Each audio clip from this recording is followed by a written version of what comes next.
This is CGTN, China Global Television Network.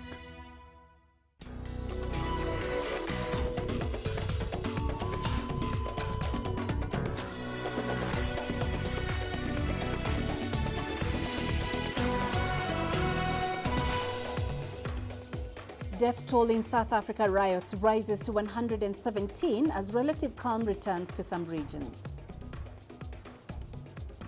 At least 40 dead and dozens are missing in Germany after record rain and flooding. And the World Health Organization paints a grim picture of COVID situation in Africa as deaths rise by over 40% in 1 week. You're watching Africa Live. A warm welcome to the show. I am Peninah Karibe, and joining me with the business headlines is Uche. Thank you, Peninah. And here's a look at what's coming up on Africa Live Biz. Uganda coffee exports jump to a 30-year high.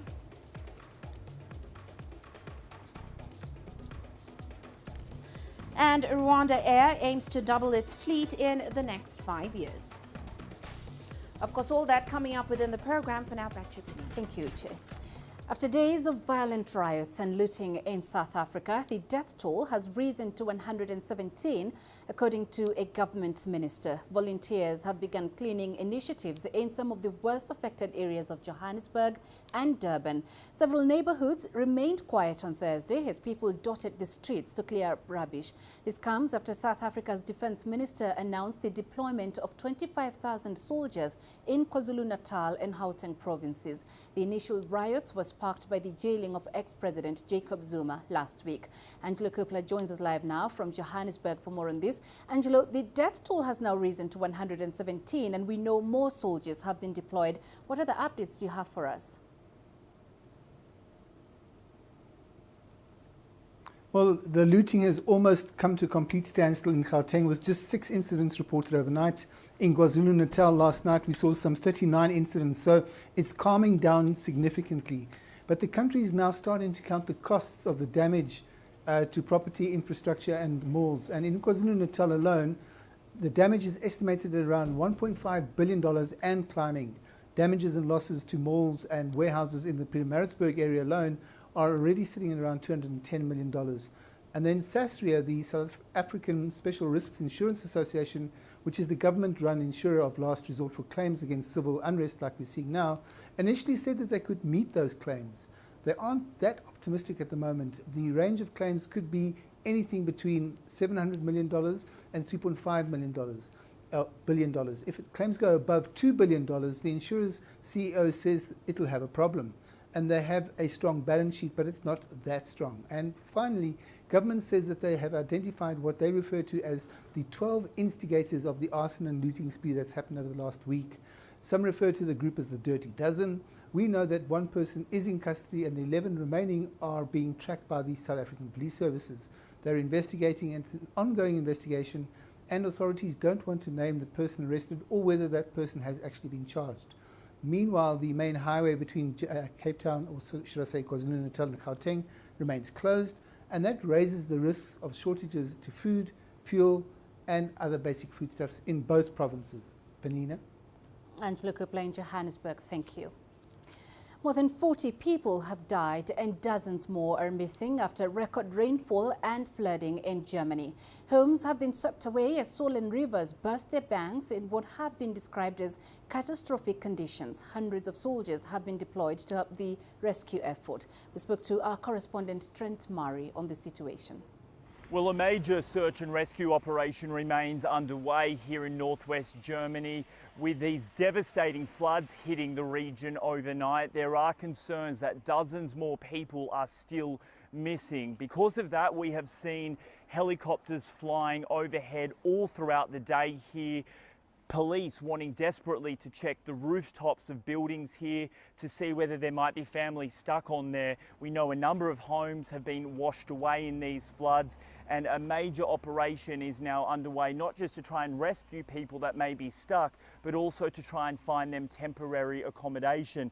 I'm here in the village of Ahrweiler. It's about an hour south of Cologne. It's one of the villages that's been hit the hardest. In fact, we understand that around 18 people here alone may have been killed, sadly, in these floods.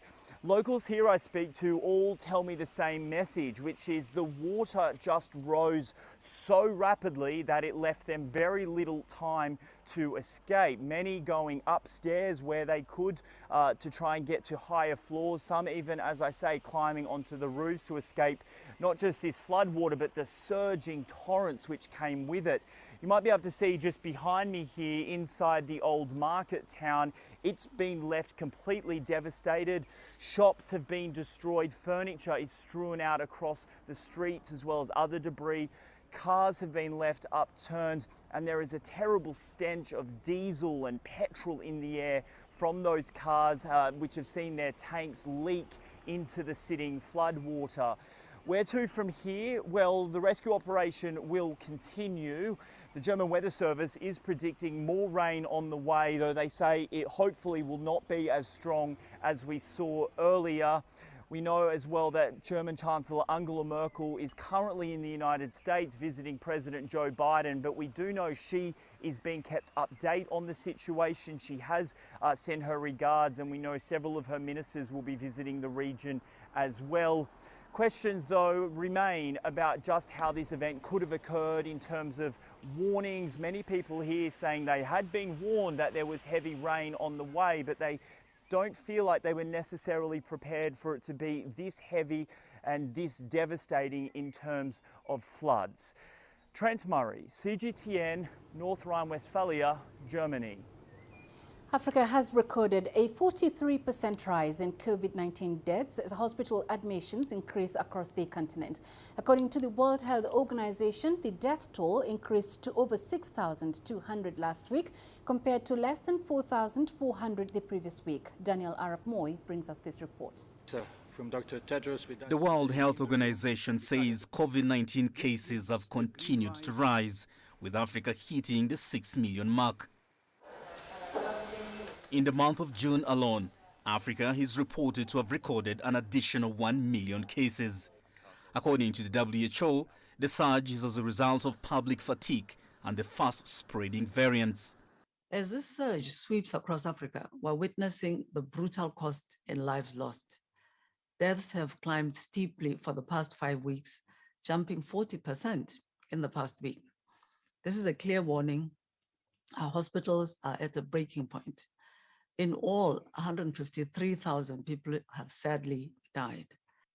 83% of the new deaths recorded in the past week in Africa were recorded in just 5 countries: Namibia, South Africa, Tunisia, Uganda, and Zambia. Africa's case fatality rate currently stands at 2.6% against the global average of 2.2%. The number one priority for African countries is boosting oxygen production so we can give critically ill patients a fighting chance. Effective treatment is the last line of defense against COVID-19, and it must not crumble. As WHO, we're working with countries to improve treatment and critical care capacities. The continent has so far vaccinated 52 million people since vaccine rollouts began from March. This accounts for just 1.6% of the 3.5 billion people vaccinated worldwide. Daniel Arap Moy, CGTN, Nairobi, Kenya. Let's now head to Tunisia, where there are fears of the healthcare system collapsing amid rising cases of COVID-19. The current wave has prompted President Kais Saied to appeal for international support in dealing with the situation. CGTN's Nick Mudimba reports. In the Charles Nicole Hospital in the Tunisian capital, COVID-19 patients have filled their hallways in the emergency department. The mortuary is also full as deaths spike. The number of deaths has exceeded 5 to 6 per day. The mortuary has become full. Yesterday, we had a deceased since 5 a.m. and we did not find a place for him. So we put the dead in a room in the emergency department, which is like a small mortuary where we can put 4, 5 or 6 dead. Like yesterday, there were 10 deaths. The medical and paramedical staff are in a state of complete psychological collapse. There are fears that healthcare systems will soon be overrun. President Kais Saied recently appealed for help from the international community. The situation today is catastrophic. We see the number of infections reaching and exceeding thousands of Tunisians on a daily basis. With an exhausted healthcare system, we can see that from 5 to 10% of infected people need medical intervention or hospital admission. That's where the problem is, because it leads to great pressure, especially in the emergency departments. Foreign help has been coming in. Early this week, planes from Egypt, Algeria and the UAE and Turkey touched down loaded with urgent medical aid and vaccines. A field hospital has been set up with the support of Qatar. We urgently need oxygen if possible, although we have large containers to store it, but at the present time, due to large outbreak of the virus and the increasing demand for fences, it has exceeded the stocks that we have. But to some locals, the aid may not come soon enough as COVID-19 ravages their loved ones. My mother is in the hospital. She's 62 years old. Although she has completed the 2 doses of vaccination, she's having problems with her lungs. They did not let me be by her side because she's using the oxygen device. The medical staff is doing its duty, but the lack of oxygen is the problem. People die every day from the lack of oxygen. Her doctor told me that she is in a critical situation. So far, only 750,000 people in Tunisia have been fully vaccinated out of a total of 11.6 million residents. Nick Mudimba, CGTN. In Uganda, campaigners are pushing the government to regulate the cost of COVID-19 treatment in private health facilities. They are concerned that the fees being charged are denying patients the required treatment. Although the courts last week ruled that Health Minister and the Attorney General must intervene on cost of COVID-19 treatment, the realization might take a while. CGTN's Hilary Ayesiga reports. Sise Kagaba has just lost both her parents to COVID-19. She had to pay over $30,000 in hospitalization bills. It's one of those monies that you hadn't actually budgeted for. You didn't know what was going to exactly happen. And one of the things you realize, I think first what you realize that the medicine that they were actually giving them ended up giving them diabetes, which diabetes they didn't have. A survey by the Center for Health, Human Rights and Development in Uganda suggests the cost of treatment around COVID-19 has been higher than during non-pandemic times. A day in the intensive care unit at a private hospital in the capital Kampala could cost a COVID-19 patient between $600 to $3,000 per day, depending on the facility. Health rights activists say the costs are heavily burdening for an ordinary Ugandan. But owners of private health facilities say their charges are appropriate for the services they offer to patients. Most of these machines are costly to buy, they are costly to maintain, they are costly to operate. The people who do this kind of work, it is not a one-man job. When you have such a patient, you have a team of like 8 to 10 doctors who are reviewing the patient. Other costly items include oxygen and personal protective equipment. The plea for lowered medical costs is one the government has heard. The Ministry of Health has engaged the owners of the private health facilities and reviewed the cost drivers of treatment in order to reduce the costs. Government will explore the possibilities of supporting supply of oxygen to the private sector. Health rights campaigners also want government to approve a national health insurance scheme.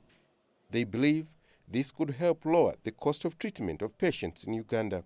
Hilary Ayesiga, CGTN, Kampala, Uganda. Now, we earlier spoke to Mari Nanyanzi, who is a senior program officer at Twaweza, East Africa, about the causes and impact of the high cost of COVID treatments. What we see from the testimonies of the citizens in Uganda is that the cost is really high. But again, when you look at the over-liberalized market, naturally the prices will go up. So in Uganda, for a public good like health, we really have a lot of private facilities, and that means that we will be at their mercy. So there is indeed a need for government to come in and control that. But even in the meetings that have been held between government officials and private health care facilities, what we see is that they have some challenges that they experience with the high cost of getting some materials in, high cost of electricity. So in a way, they feel justified. But again, for the citizen, the pocket cannot really support the rates that they are charging at the moment. Already we see that 50% of our citizens go to government facilities, which are essentially free, but they are not enough to cater for the demand for health services in the country. If at all you go and do the testing and you find that you're positive, very likely you're going to turn to natural remedies because you're afraid of the high cost. Then secondly, because you don't have the money to go and do the test, because the test is about $25. So if you don't have that $25, then you'd rather live with the suspicion that I have COVID probably, then you treat those symptoms. And so in the end, it will affect the numbers that we probably record, because until you have testing facilities that are free for everyone, then you really can't, you work with what you have. And I think that helps, is a challenge in monitoring the cases. So you really have to just depend on maybe, you speculate a little bit in some areas. Ethiopian National Defense Force General Bacha Debele has announced that the army is now officially engaging rebel TPLF forces in the Tigray region. This is after Prime Minister Abiy Ahmed announced the unilateral ceasefire declared by Addis Ababa was unsuccessful. Here's CGTN's Grim Chala with more. Lieutenant General Bacha Debele, addressing the media, said the Ethiopian National Defense Force is now in a counter-attack mission, taking retaliatory measures against the TPLF force. The general said this renewed war will guarantee the sovereignty and territorial integrity of Ethiopia.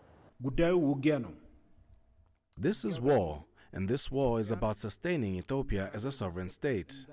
And it's about making sure the intention of TPLF to dismantle Ethiopia fail in all aspects. We will assure you that we have devised a carefully thought-out attack plan using our forces. Last month, the federal government announced a humanitarian unilateral ceasefire in Tigray. TPLF leadership rejected this move and promised to continue defending Tigray's territories until what they called alien forces are fully out. Prime Minister Abiy Ahmed on Wednesday officially announced the failure of that ceasefire. In our country, if we look back and carefully observe the behaviors of this group, always conflict and war create favorable conditions for them to grow and prosper. This is why they failed to accept the unilateral ceasefire opportunity given to them. Addis Ababa also accused TPLF of using children for war. As the global community has seen, TPLF is using and recruiting underage children for war. These are the kids being used as soldiers to fight against the national army. Widely circulating reports suggest that alongside the military, special police force from Amhara, Oromia, Sidama and South regional states are also engaging the TPLF's army. Grumjala CGTN, Addis Ababa, Ethiopia. This is Africa Live. Let's take a short break. Coming up, experts call on African youth to take up technical and vocational skills to escape rising unemployment.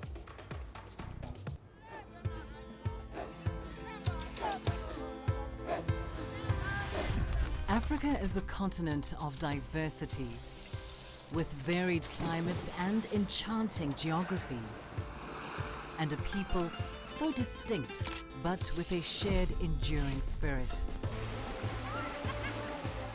We are at the heart of the continent to bring you the untold stories. Let's have a look. We celebrate Africa as it shapes its own destiny. Tunis, Cairo, Juba, Ethiopia, Tanzania. Africa Live. Find your voice. You don't find the stories of North Africa by sitting on the sidelines. You've got to get out, go there, and you find them. In the bazaars of Casablanca,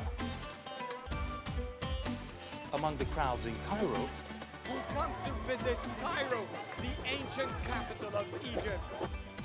along the waters of the Nile, along the sands of the Sahara. No one else will take you where we can in North Africa. No one else will show you what it's all about. CGTN, see the difference.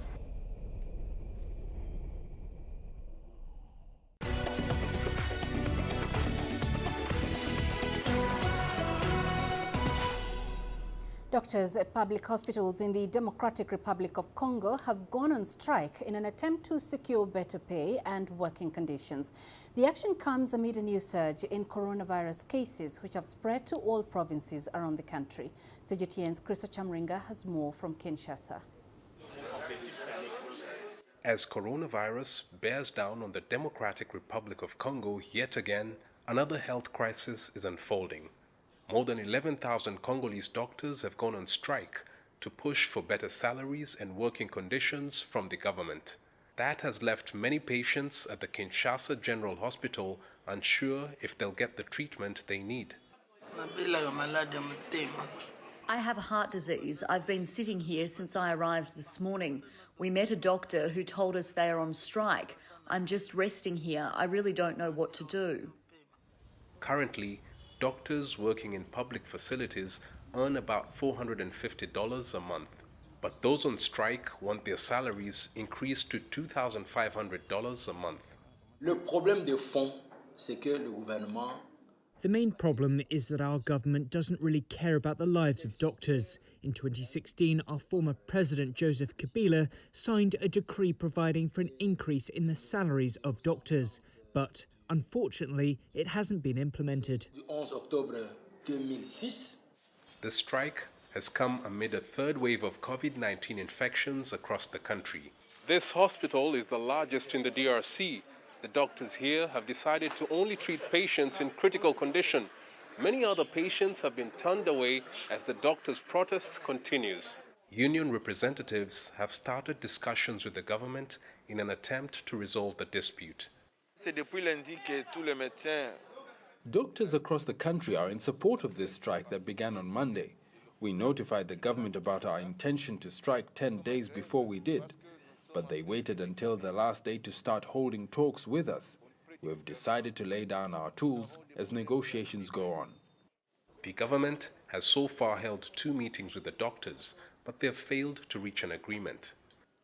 Nous les avons rencontrés et l'effort qui est fait, c'est l'annulation. We met the doctors and have decided to exempt them from paying income tax. And besides that, the Secretary General of the Public Health Department has notified them about the implementation of a 2019 decree which provides for the promotion of long-serving doctors. Par rapport au décret de 2019, the doctors have given the government until Friday to implement the pay rise, or the strike will be extended. A continuation of the strike could have a devastating impact on the DRC's fragile health system that's already struggling to battle the latest surge in COVID-19 infections. Chris Chamringa, CGTN, Kinshasa, Democratic Republic of Congo. Nearly 13 million Nigerians in the northern region are facing acute hunger, according to a UN Food and Agriculture Organization report. That's the highest number recorded in 4 years. The report has also highlighted insecurity as one of the leading causes of food shortages. CGTN's Kelechi Emekalam reports. Mohammed Ibrahim's yam trade is gradually thinning out. This has been the most difficult time for the business in the 34 years that he's been running it. The 55-year-old gets his produce from farms in the northern states and sells them in Abuja, Nigeria's capital. But supply from farmers has been reducing. When we went to the market before to buy yams, we saw a lot from farmers in the market. We could buy them at an affordable rate from the farmers, so we could resell to our customers at a lower price as well. Because of that, our goods were selling fast. But now yams are very expensive because farmers are not producing as much, and when we buy, our customers can't afford them. Nigeria is facing its worst food insecurity since 2017. The UN's Food and Agriculture Organization says 12.8 million people across 16 northern states of the nation and the federal capital make up the food insecure population. But that's only a fraction of the larger population yet to be reviewed. Represent a little bit above 50% of the total population in Nigeria. So if we are able to roll it out to the other 20 states, of course, it could be higher based on the evidence that would be collected from the additional 20 states. Protracted armed conflicts, banditry, kidnappings, and insurgency have continued to worsen the food insecurity, keeping farmers away from their farms. The situation has been compounded by the economic impact of the COVID-19 pandemic. The northeastern states of Borno, Adamawa, and Yobe are the worst hit, accounting for a third of the hungry population. Importantly, there would therefore be need for, let's say, actionable planning and policy formulation to address the drivers of acute food and nutrition insecurity. I think there would be the need of government and humanitarian agencies to intensify and sustain life-saving support and livelihood support to affected populations, particularly those that are in phase 3 and phase 4 of the analysis. Food security indicators like changes in consumption and the scale of the hunger problem were used in the FAO analysis. It's not clear how much longer it would take authorities to bring the problem of insecurity under control so that many can return to their farms. But in the meantime, those affected will continue relying on humanitarian support just to get by. Kelechi Emekalam, CGTN Abuja, Nigeria. Marking World Youth Skills Day, analysts in Ghana want young people to take up technical and vocational training to obtain skills for craftsmanship, which could help reduce the unemployment rate in the country. CGTN's Nabil Ahmed Rufai reports from Accra. Philemon Doji is learning how to make a food processing machine at this engineering workshop.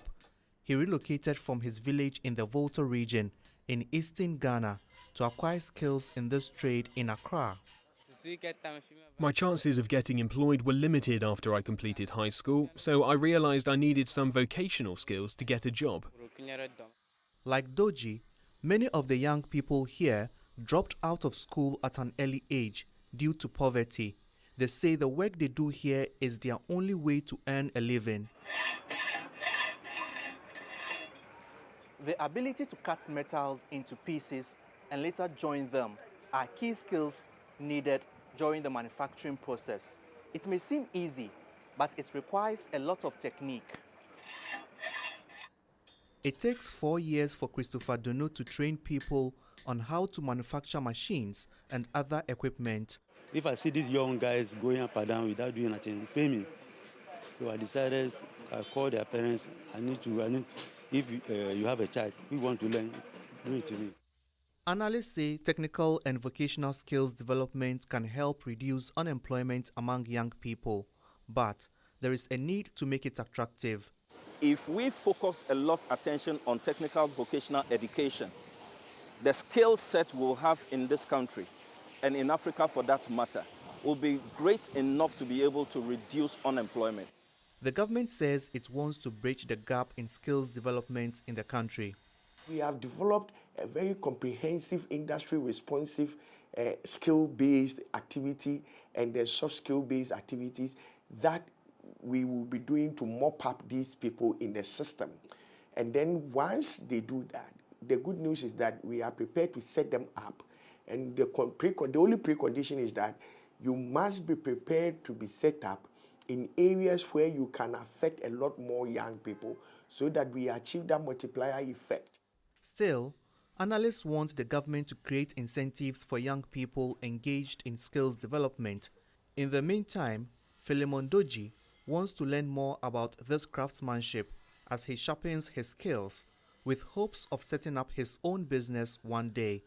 Nabil Ahmed Rufai, CGTN, Accra, Ghana. Meanwhile, in South Africa, World Youth Skills Day is being observed with a renewed commitment to support young artisans in the country. With a high youth unemployment rate, many students are choosing to pursue their studies at one of the many technical and vocational education and training colleges in the country. CGTN's Travis Andrews has more with this report. With more than 1 million students studying in 26 public universities, South Africa has one of Africa's most developed higher education systems. However, not all students can gain entry, and many instead choose technical and vocational education and training, or TVET colleges as they are known. These institutions are plugging an important educational and occupational gap in South Africa by focusing on developing sought-after artisans for different sectors. The training program itself requires students to be linked to a company during the training period. And I must say, we end up having more demand from industry for students' uptake than the supply that we can give them. So definitely there is jobs available for these students. We're pushing advocacy to promote the program, to promote the blue-collar qualifications so we can have a good uptake of students to fit into the working fields. There are more than 700,000 students registered at TVET colleges around the country, some focusing on studies in the automotive and mechanical engineering sectors. Those scarce skills are already being put to use in activities such as motorsport, and plans are underway to unlock employment opportunities within that. The college is running a racing team program, but the main impact of that is to get the students drawn in and expose them to a whole different field of engineering, where they can then apply all the different skills they've learned within the formal training into racing, and also explore more, employment opportunities within the racing fraternity. TVET colleges are also developing artisans for the boat building industry, which is a sector experiencing growth. However, youth unemployment is still over 46% in Africa's most developed economy. For many South African students, pursuing a higher education qualification can be a challenging and costly affair, and the COVID-19 pandemic has exacerbated the situation, leaving some to rethink their educational and career choices.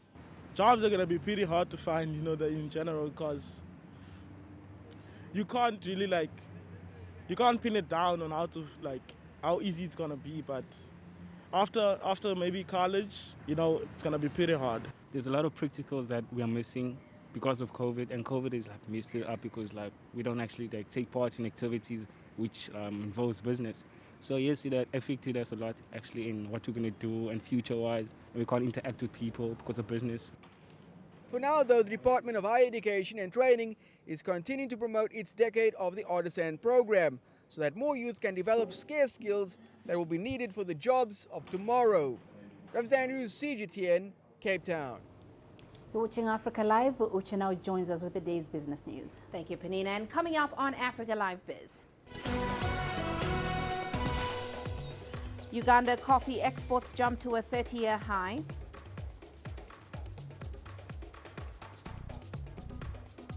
And RwandAir aims to double its fleet in the next 5 years. Africa is the nexus of enterprise, and global business will tell you why it matters. From the mega investment projects to multi-billion-dollar mergers and acquisitions. Africa today collects, just in terms of revenues from taxes alone, $545 billion a year. If you take 10% of that and you devote it to the energy sector, problem solved. All this on Global Business, weekdays at this time on CGTN.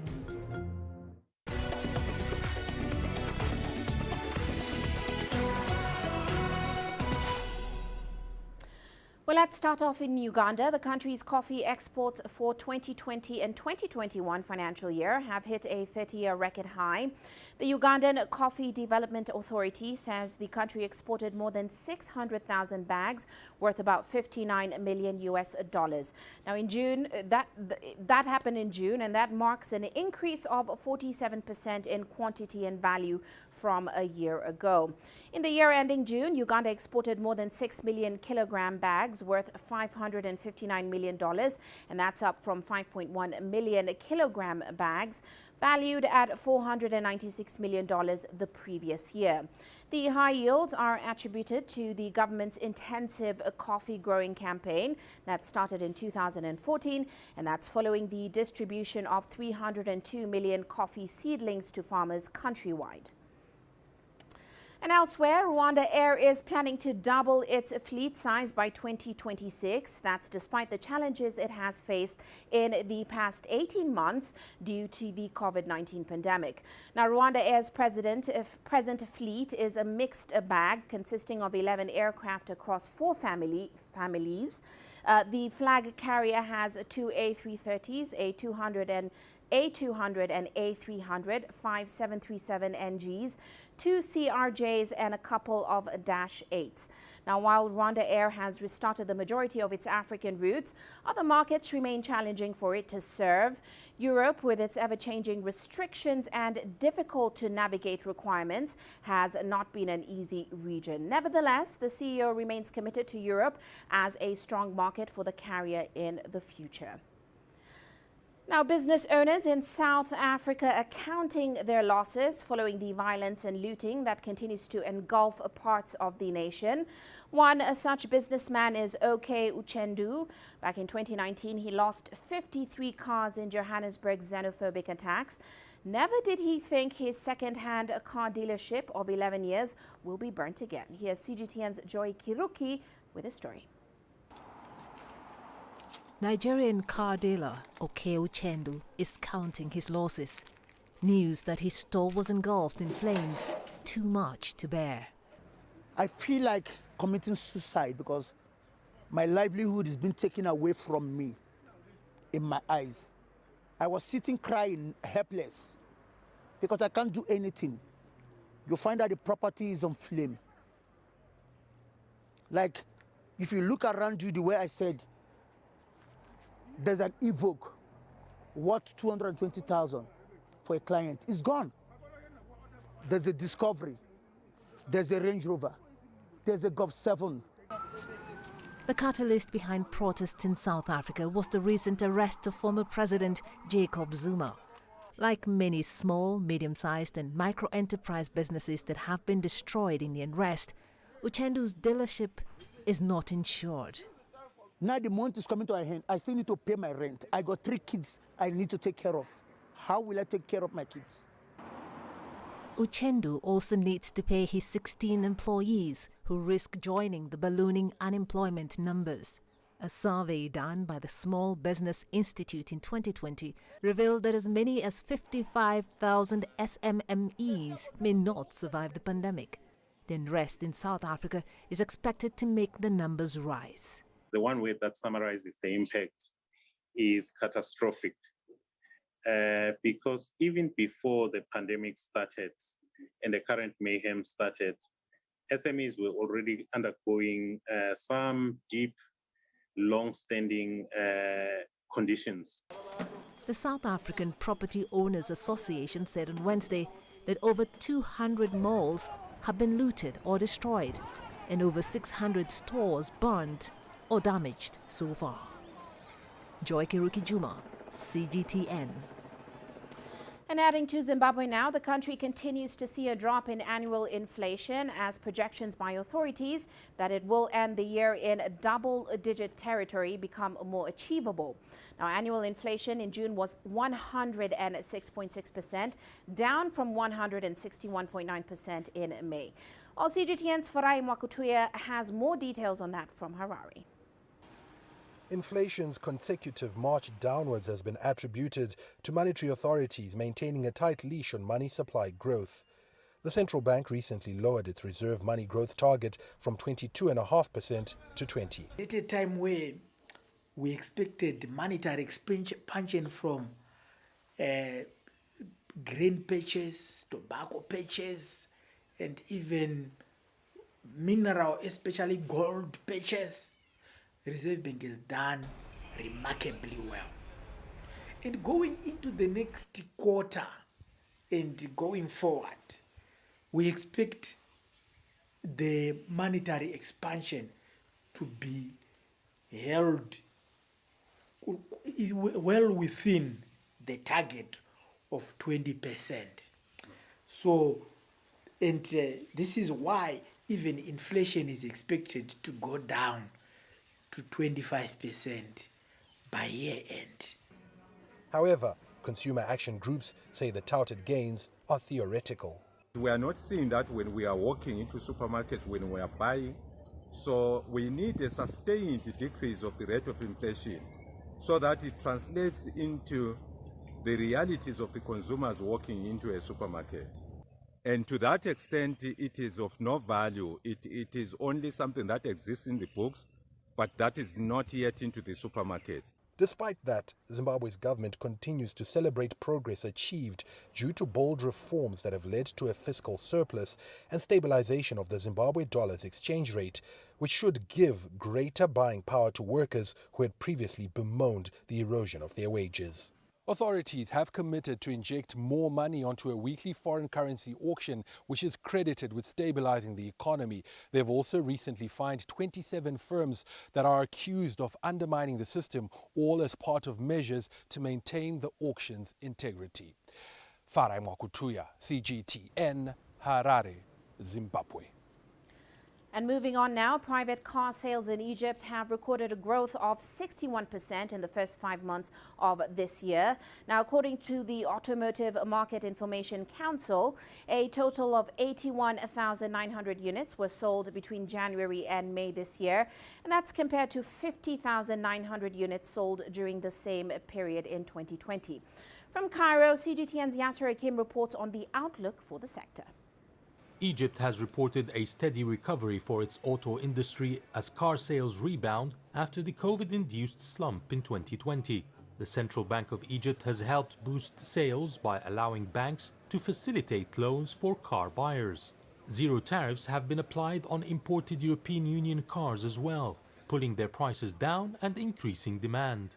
Though there's an improvement in sales, experts believe output could have been even better. This is despite car prices shooting up as auto dealers raise margins on the original value of the vehicles. This year is definitely better than last year, but it's still affected by the coronavirus. Manufacturers abroad are working at 30% of their capacity, and therefore supply is low while demand is increasing, which has led to an overpricing of vehicles in the market. Dealers are selling the cars at a higher price than the official price. It's greed from some of the car dealers, and we are trying as members of the Chamber of Commerce to end this policy. In all cases, sales are limited because supply is much less than the demand. The highest market share goes to the Chinese and Korean cars that combine suitable quality with competitive pricing. Analysts believe the recent demand hike will sustain in the long term. The government's vision for 2030 is based on two parts: encouraging clients to replace old cars with natural gas vehicles, and this will increase sales because of the new affordable cars. Second is that we are manufacturing affordable electric cars locally. This is because we have partnered with Chinese manufacturers, and we will be benefiting from the transfer of technology and having 60% local components. Experts are optimistic. Once the COVID-19 pandemic is contained, Egypt's automotive market will flourish amid the increased economic activity. Yas Hakim for CGTN, Cairo. Now, the world economy is slowly starting to recover from COVID-19, though in an uneven way. China is no different, as the country's recovery is also showing signs of an unbalanced recovery. Here's CGTN's Liu Zhexian with the latest details on the economy from a State Council Information Office news conference, which was held in Beijing on Thursday. China's GDP grew at 12.7% year-on-year in the first half of 2021. Down 5.6 percentage points from the first quarter. At the same time, growth for China's consumer price index, the main gauge of inflation in the first half of the year, was 3.3 percentage points lower than the same period last year. A spokesperson for the National Bureau of Statistics says falling food prices are the main reason for the decline. 今年上半年食品价格是下降0.2%。 In the first half of this year, food prices dropped 0.2% year-on-year, compared with a 16.2% rise in the same period last year. Food prices, once the main driver of higher consumer prices, are now the main cause of lower consumer prices. Data also shows the unemployment rate for urban youth aged 16 to 24 was about 15% in June, up 1.6 percentage points from the previous month. The spokesperson says structural problems in employment are becoming more pronounced. It is true that the scale of college graduates this year reached 9.09 million, a record high. The total employment pressure is indeed relatively large. In general, China's animal husbandry and high-tech manufacturing sectors also rapid growth in the first half of the year. However, the growth rate of the household income was slightly lower than the economic growth rate. Liu Jiaxing, CGTN, Beijing. Well, that's all for now on Africa Live Biz, but coming up on Global Business Africa, South Africa's largest food producer has temporarily closed all operations in KwaZulu-Natal and other areas affected by widespread looting and vandalism. We'll explore the implications of this move and much more at the top of this hour. For now, Peninah returns with more after the short break.